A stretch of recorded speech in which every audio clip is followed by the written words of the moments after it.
Hello everyone. I am so excited today. I have an amazing guest for you who is going to talk about all the emotional issues we have and what we can do to snap out of bad emotions and get on with life and be successful in business and in love.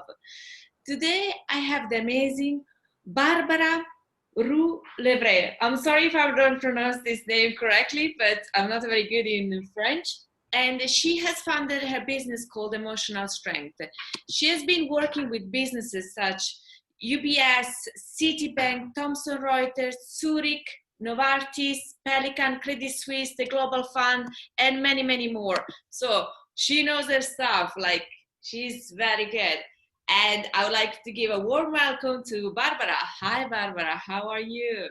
Hello, Janine. It's such a pleasure to be here with you and inspire our audience to live a much better life, which is easier, so easy, so much easier than we think.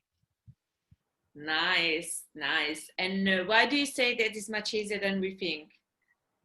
You know why, Janine? Because actually our life, our reality is just our creation.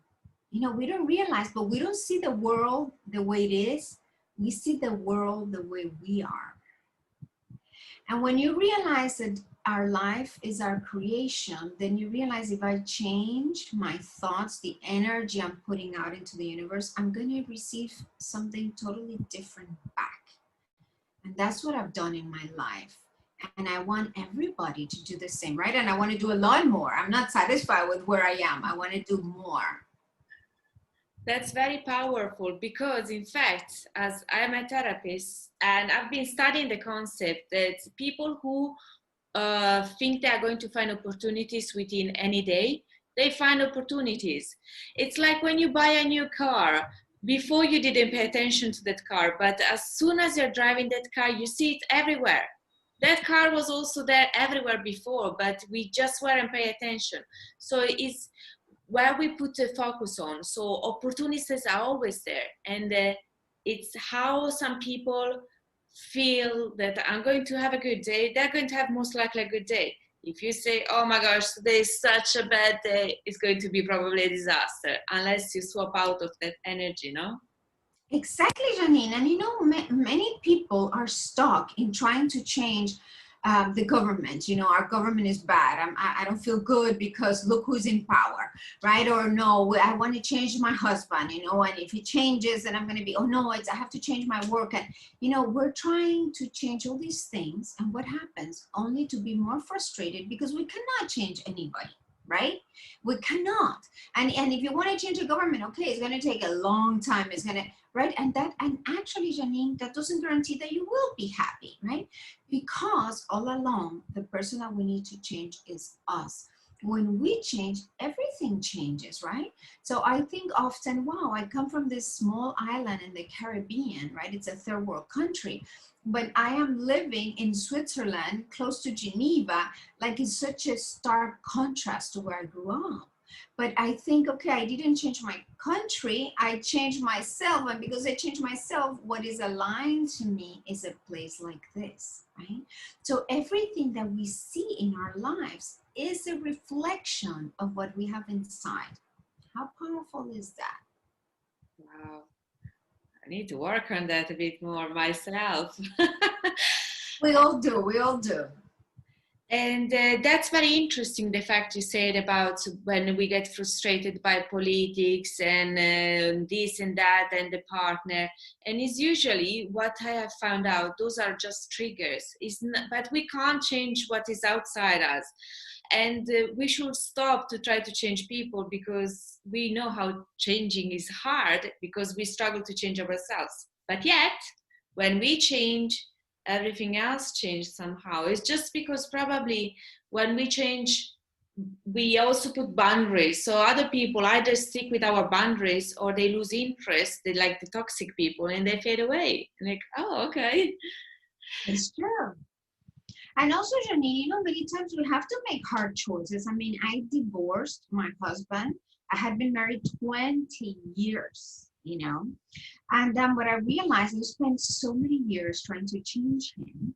Then when I realized I couldn't, I focused on changing myself. And this is how I became a coach, and I got received coaching myself.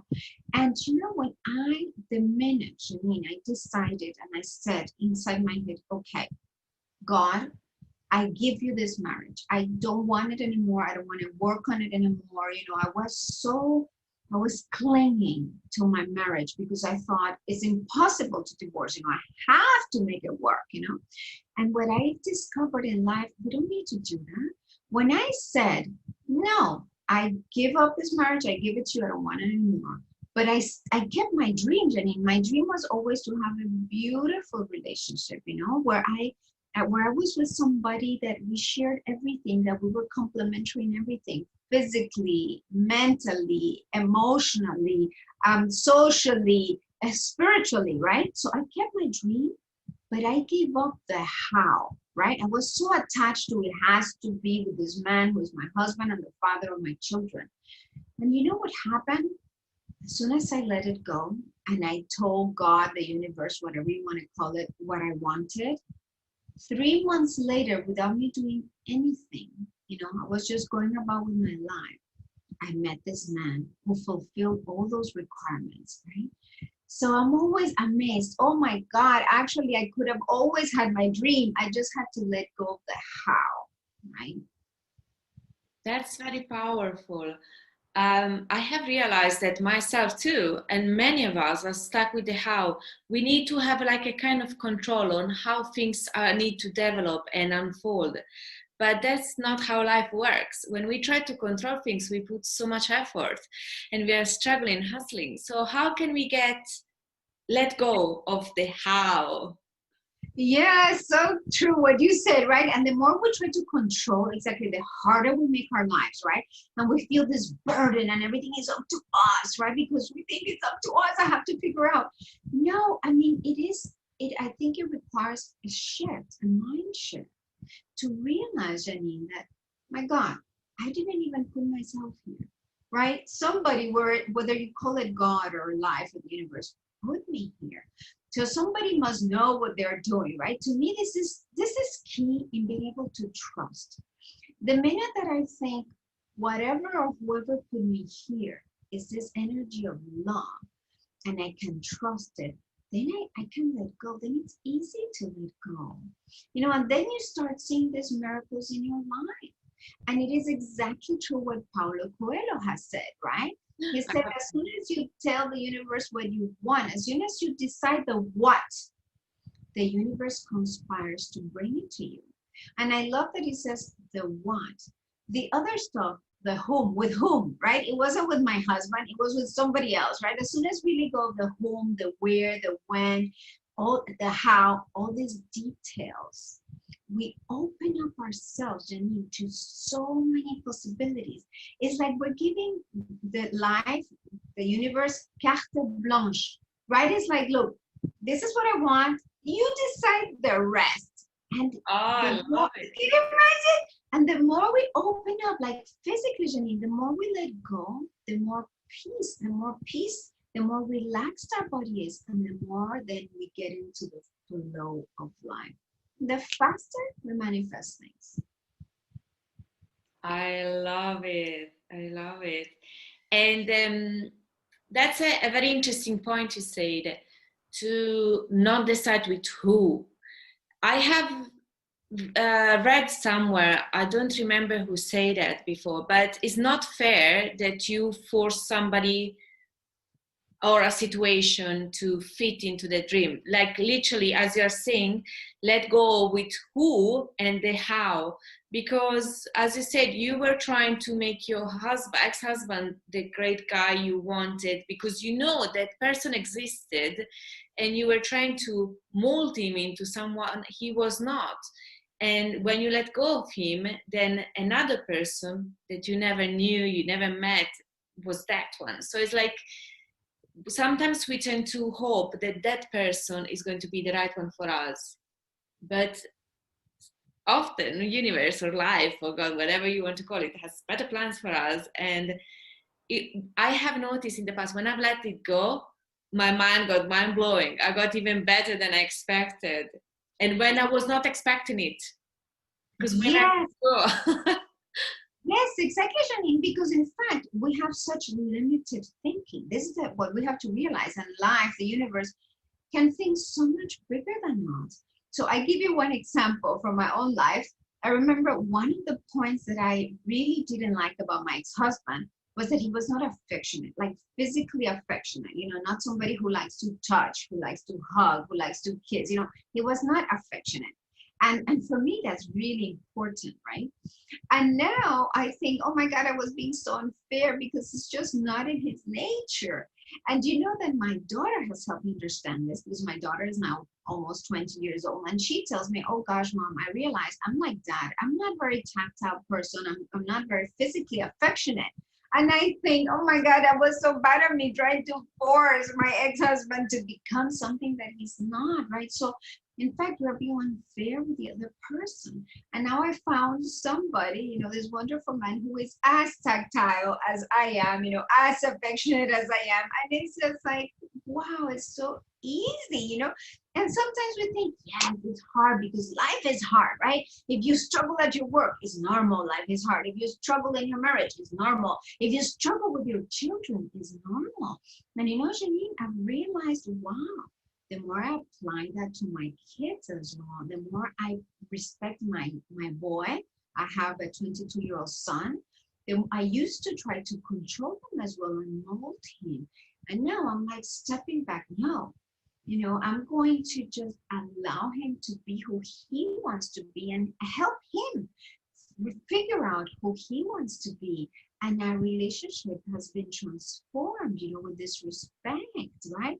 And I can see how my kids grow in self-confidence because, oh, right, I am allowed to be who I want to be. And my mom is there to support me. And this is what I tell them.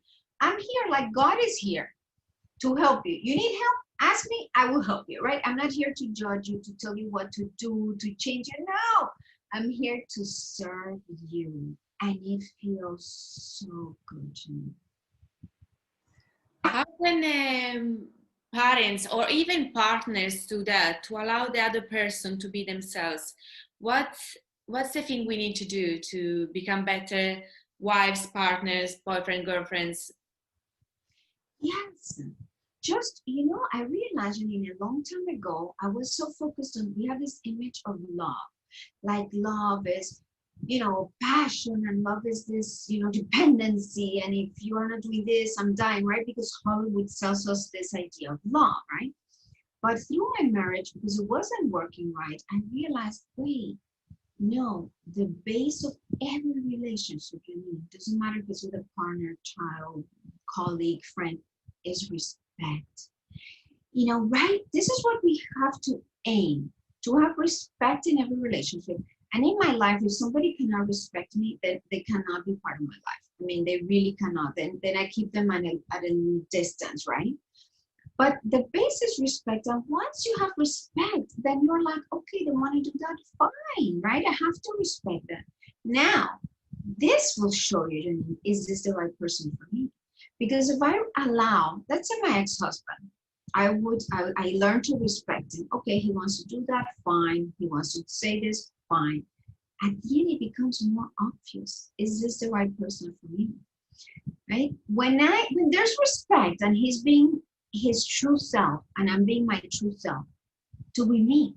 Are we compatible? Is there passion and tenderness and friendship? Or no, or then we're just two separate beings, right? So then that's fine. Then we realize, okay, he's not the person who can give me the other stuff I want, right?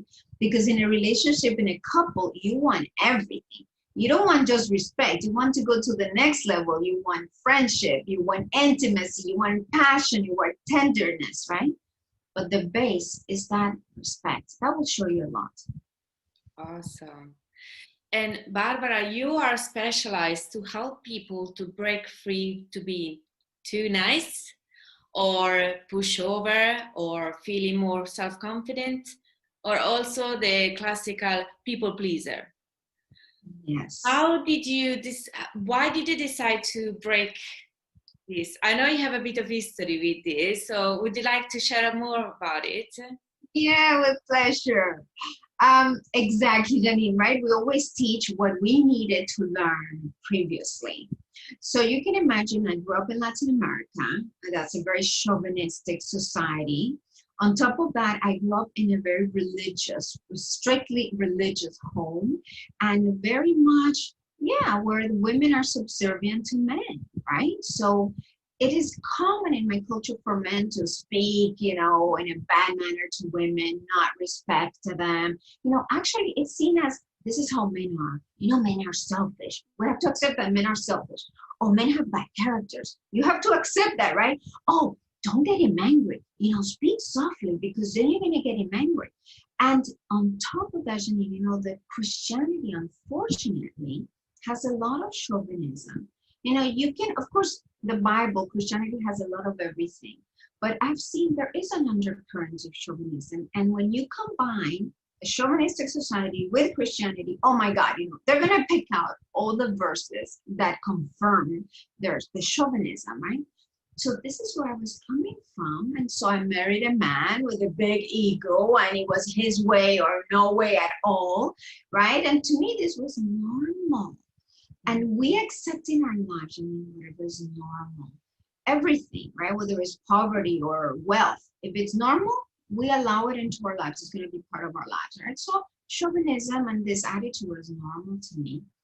And it took me many years, to realize, wait, I'm not happy. This should not be like this. Why am I putting up with this? There's something wrong with this. I mean, I didn't even know what it was. And I had started to ask God, God, there must be a way that things can be better. Oh, I think I've frozen. Have I frozen? No?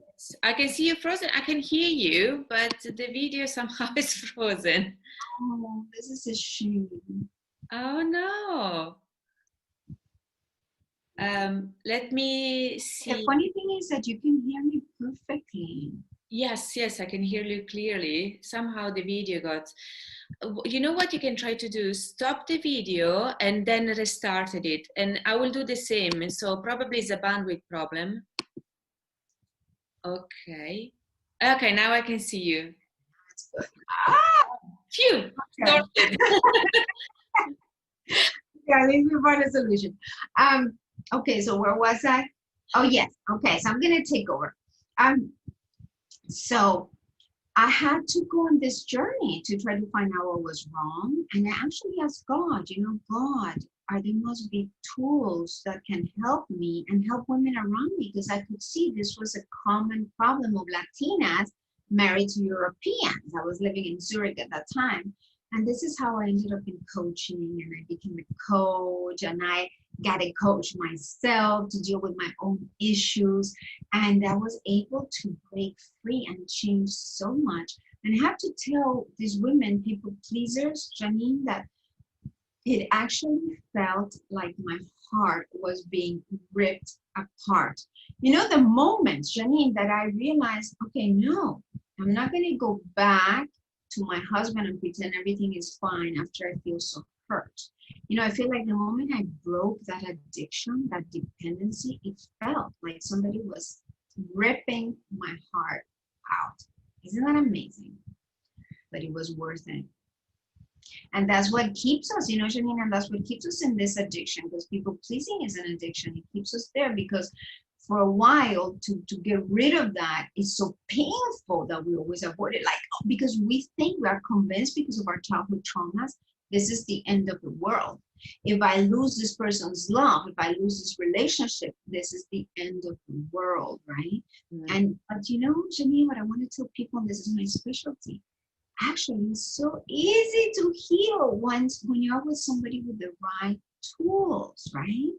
To help you see where the trauma is and heal that from the root, from the trauma. Exactly, because as you said, that those are usually familiar. As you said, it was a cultural problem. So that's what you thought women should behave, because this is how men behave. But truth to be told, you're a coach and I'm a therapist. We know both that men who behave like they are putting a facade, and actually men do cry And it's okay for men to cry, to feel vulnerable, because they're human beings. But some men really struggle to connect with their emotions because they are trained, and since they're very little, like, it's horrible. I've heard parents say to a 3-year-old boy, "Stop crying, you're not a girl." And I get goosebumps. It's like, it's an emotion. Men cry too. And the one that are trying to be all like this, they are scared. So, Yeah. but we need to break that thing that it's not familiar. That's not okay, because it's not balanced. When I have noticed we have two ways to connect. We either connect with people with a connection level or dominance. And when we are in a dominance or we are subtle to somebody, it's never balanced. Instead, the connection one is the right one. Exactly. I love that you're talking about that, Janina. I always had this feeling in my marriage that my ex-husband wanted to be here and treated me like I was here. It was such an asymmetric relationship. I always had to give in to what he wanted. And that's exactly what I teach now. No, it's impossible to have a healthy relationship like that way. And it's not sustainable. At one point, one or the two or both are going to get tired, because I'm going to get tired of not being heard. But this person actually can also get tired of having all the burden on their shoulders, because they think I have to make all the decisions. What a huge burden that is, right? Now I am with a Scandinavian man, and in Scandinavia is the opposite. Like these are societies that are really structured around treating men and women the same, right? And it is beautiful because he's not trying to be Superman. He doesn't put that pressure on himself, right? He's like, what do you think? I want to hear your opinion. So we make all decisions together. And so we are sharing the burden, the responsibility, right? And if something goes wrong, it is both our responsibilities. Nobody has to accuse the other person, right? And it's so healthy. Absolutely, because also being an adult, the good, healthy relationship is where we all can shine with our strengths. Like, if we are strong to keep the books, we keep the books. Like, I'm very bad with numbers. I'm a bit even I sometimes invert numbers, so I'm very bad at that. But if you are strong in something, then you can be good at this, and the other person is good in maybe something else, and together we're very strong. Instead, when we have a dominant person in the relationship, they're trying to be everything, and it's like they are a parent to us, while we are always like the child. And as you said, they always need to dominate, but it's exhausting because they always need to have control and everything. But somehow they can blame the wife if things go wrong. It's like, it's your fault. So it's very dysfunctional. But the thing is, I've been thinking and I've been talking about what happens if all the women step up to this dominant men, or even men are in abusive relationships. So what happens when all the nice people step up to these abusive or dominant people? Where do they go? And the fact is, I have been arrived to the conclusion with other people that they need to step up. They need to step up in their own game so they will become better humans. But it's not our role to wait for them to step up. Let them go. Find somebody. Life is short, guys. Ladies and gentlemen. Yes. Get to somebody who is right for you now, and let them do their own journey in their own time. Because some people might not ever need change, so you're waiting around. And Yes, Janine, exactly. And it's also about respecting the other person's journey, right? yeah. I thought, no, my ex-husband should do this and that. No, and then I couldn't love him either, because then when you're expecting something from somebody, they're not giving it to you, then you're really mad, you hate them, right? So exactly, and this is not flowing with mine. When you start to flow, right? When I started to flow and say, okay, I release him, right? I release this relationship. Then what was right for me, right? The right perfect man then flowed into my life. My ex flowed out of my life, and he's pursuing his own journey. And what is interesting to me, Janine, is that now I can love him. I can love him now from afar. I wish him well. I pray for him. I bless him. But I also teach people the fact that you love somebody doesn't mean you have to be married to them, right? In fact, right? In fact, actually, even the Bible says, love your enemies. We are to love everybody, but that doesn't mean we have to marry them or stay married to them, right? So no, release people, respect their journey, and then life will bring to you what is now in alignment to you, right? I think life is so easy, Janine. This is my main message to people. Life is easy if you are in flow. Because if you're in flow, what is not for you will flow out, and what is for you will flow in, effortlessly, actually, effortlessly. And I love that. I say, yeah, I think life is meant to be lived effortlessly. I really do. Wow, I love it. I love it.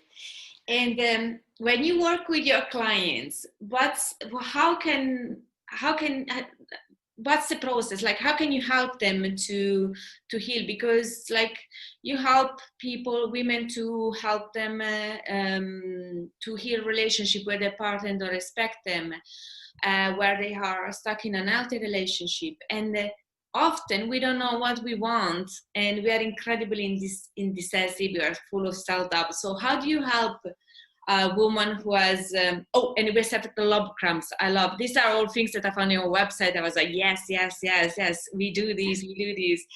And how do you help your clients to get that boundaries and that assertiveness so people can respect them?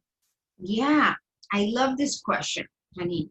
I think a lot of coaches treat this from the conscious level. So you know what is happening, so don't accept it. If he says that, you say that, or something like that. And I have found this is completely ineffective because the patterns in our behaviors always come from our childhood traumas, what we lived in childhood, right? Because that's why they're called the formative years.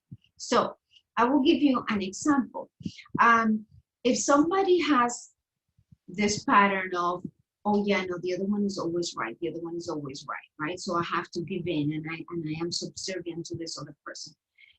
What I do is I take my clients on this journey, in one session, I take them through this journey of where does this come from? Because if it's a pattern, Janine, it was there from very long time ago. And I take them through that journey, and when they see the truth, then they are set free. I give you a very concrete example, okay? I love examples. Yes. Like the first example that comes to my mind, like from my last client. She is somebody, she's a very beautiful woman, very smart. And she told me, oh God, I had a call with a headhunter. She's looking for a new job now. And I had this hope that it was going to be the right job. And then this headhunter tells me, no, you have to downgrade. Don't say you've done this, downplay yourself, accept this. And so, yeah. So he told me all these things. So now I am crushed again.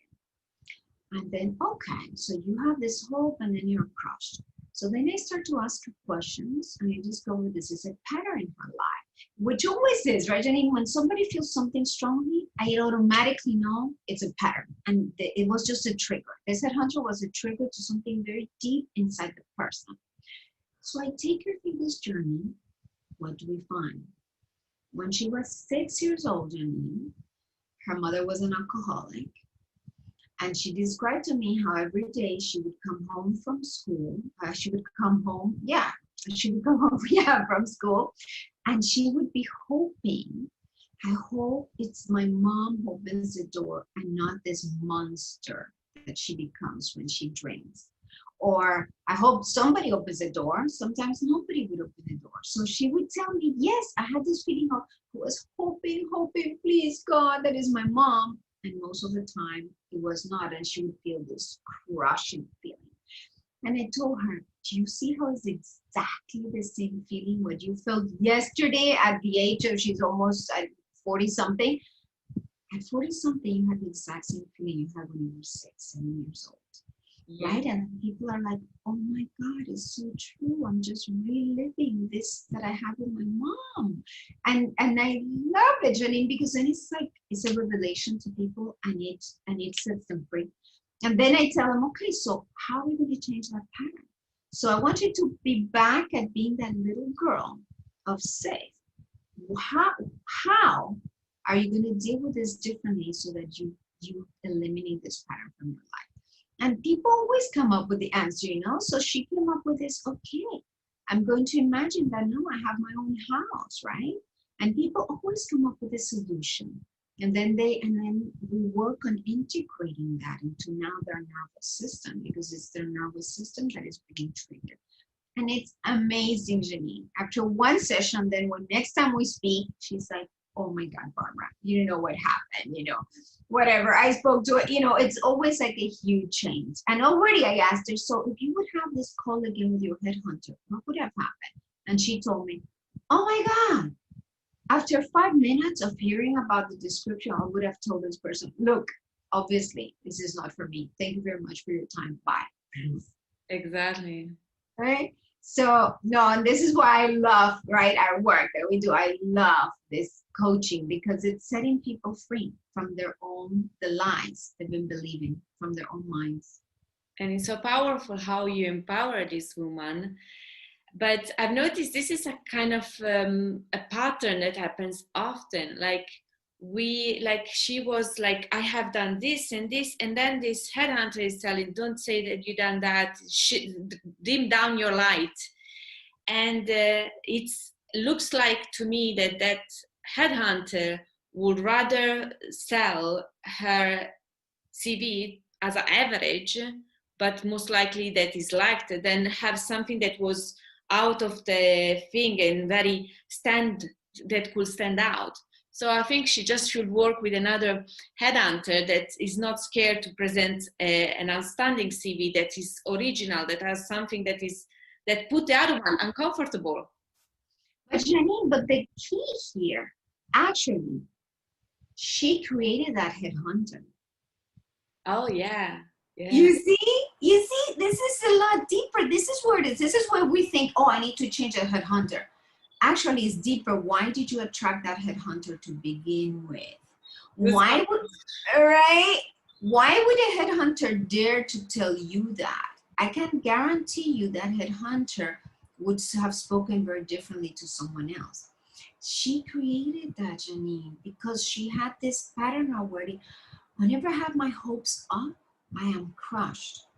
You see, that's why when she changes, automatically she will attract a different headhunter. And this is what is powerful, Janine, is I don't have to go and focus on people. I just have to focus on myself. I am the creator of my life, and my life is just a mirror of my subconscious beliefs. And this is what we need to do in our lives. Find out what is in our subconscious, because it's in our subconscious. We are not conscious of it. If we were conscious, we could change it. This is what my work is. Bring it to the consciousness, then we can change it. But so, yeah, if you want to change your life, you must find out what is in your subconscious. Powerful, powerful. I got goosebumps so many times during this talk. How can people reach out to work with you? So great. We're going to leave my email there at the end of this interview. Also, I have a website called emotional strength.com. And yes, and that is my passion in life, setting women free. We deserve it. Absolutely, absolutely. And how many languages can you work with? With how many languages?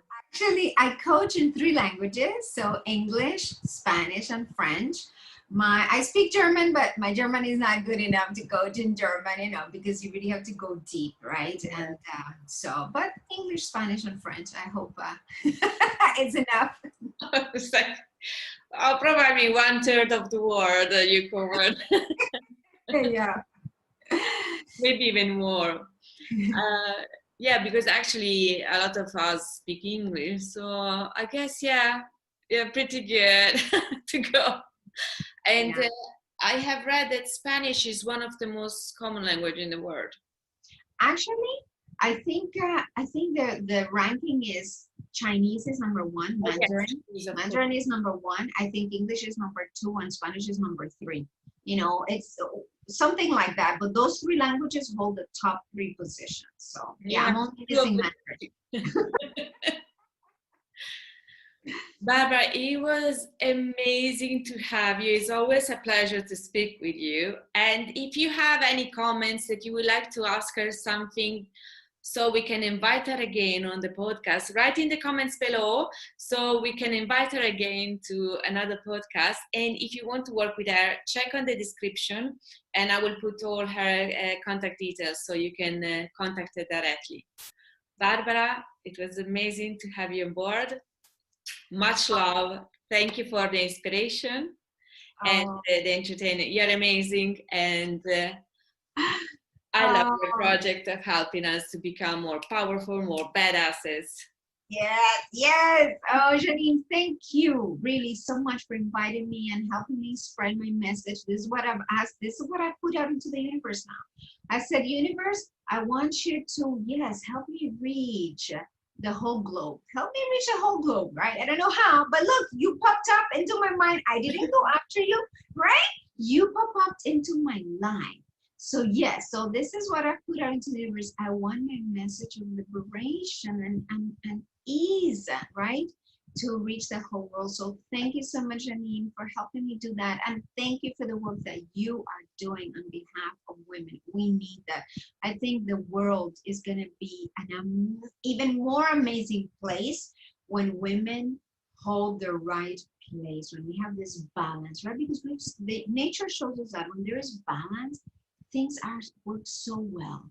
When there is imbalance, there is disease, there is war, everything bad comes from disbalance. And right now, the truth is, there is such a huge imbalance into male and and female power, right? Men have too much power, women have too little. We must change that if we want to live in an even more amazing universe. Yes, yes. And I read a study that I'm studying patriarchal and matriarchal society. In a patriarchal society, men win, women lose, children lose. In a matriarchal society, women win, men win, children win. So it's not about, it's like an equality of power. And it's like, so I love men. Men are amazing. They are strong. They are laser focused while I'm all over the place. So I have I have grown up with my two brothers, which I love to death, and my dad. They're all amazing guys, but they lack some stuff that women are much better to do, and we lack stuff that they are much better than us. We are good at multitasking, and they're very good to laser focus. See, like a, a quick example. My dad, many women are guilty that they won't apply for a job unless they have all the points. I'm a typical because my dad keep telling me and my brothers, if you have 50% of the job description or 60 and you like it, apply for it. Then you study at night. You're going to figure out the other things. Because men do that. They are go like, okay, I don't know these things, but I'm going to apply anyway, and then I'm going to study and figure it out myself. Instead, women are like, I don't know those things. I can't apply. I really love this job, but I don't have those 2 points on 20 and I can't apply. So I'm very lucky that my dad pushed me to behave like a man and be proactive. And this is the way they can teach us to be more confident, to be more like go-getters. They like men, when they want something, they try. Worst case scenario, they get a no. Women, we really struggle with rejection. Maybe I get a no. So what? Yes, we're so afraid of rejection. You're so right, Janine. And rejection keeps us, from having friends, from if you're afraid of being rejected by, right, your friendship or it keeps us from love, from money, right? If you're afraid of being rejected by clients, it's true. Rejection is one of the worst fears that we can have. And it's so common. We all fear that, right? We all fear that until we conquer it more and more, more and more. We realize, no, they're not rejecting me. That was just not the right person for me. Exactly. And so if you decide to work with Barbara, she will help you heal, and then you're going to become so successful in business and in relationship, because once you are healed, then everything else changes like So true, Janine. And what I've seen in my clients is either their current partner changes that has happened, and now they have the relationship they wanted with that person, right? Because he decided to change. Or this person, is drawn out of their lives, and then they can attract the right person, so there's nothing to fear, right? Is that if we give the control, the ultimate control, to the universe, and say, universe, actually, you know better, yeah, then we can be at peace. And actually, this is what we all want, isn't it, Jenny? Just to have peace, inner peace. This is the main problem that we have now, everybody with mental illness, anxiety, because we don't trust. And the less we trust, the more we try to do it with our own little strength, the more fear we have and the more anxiety we experience. So, the universe has created a much better way, much easier. Awesome. Thank you so much, Barbara. I'm feeling so enlightened by our conversation, and I hope to have you soon again on my podcast. I would love that, Janine. Thanks so much. Big kiss to you. Much love. Greetings from London.